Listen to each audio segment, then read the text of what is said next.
Welcome back. So I'm still reading the narrative of Harriet Jacobs, Incidents in the Life of an Enslaved Girl.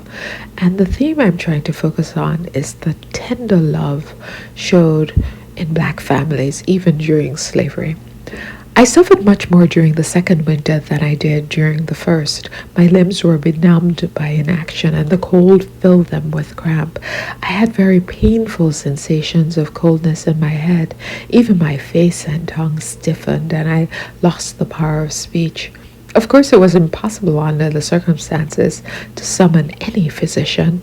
My brother William came and did all he could for me. Uncle Philip also watched tenderly over me, and poor grandmother crept up and down to inquire whether there were any signs of returning life. I was restored to consciousness by the dashing of cold water in my face, and found myself leaning against my brother's arm while he bent over me with streaming eyes.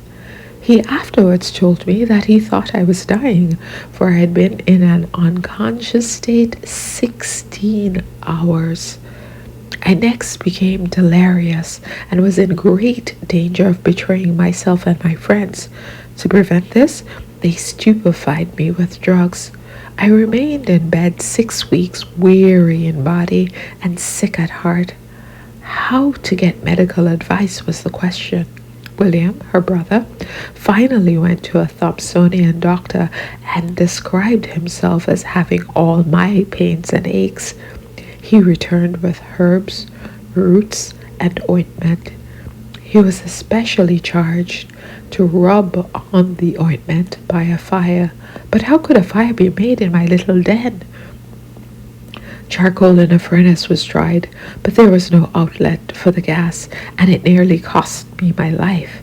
Afterwards, coals already kindled were brought up in an iron pan and placed on bricks. I was so weak, and it was so long since I had enjoyed the warmth of a fire, that those few coals actually made me weep. I think the medicines did me some good, but my recovery was very slow. I'll stop here. You can listen to the rest in the longer version.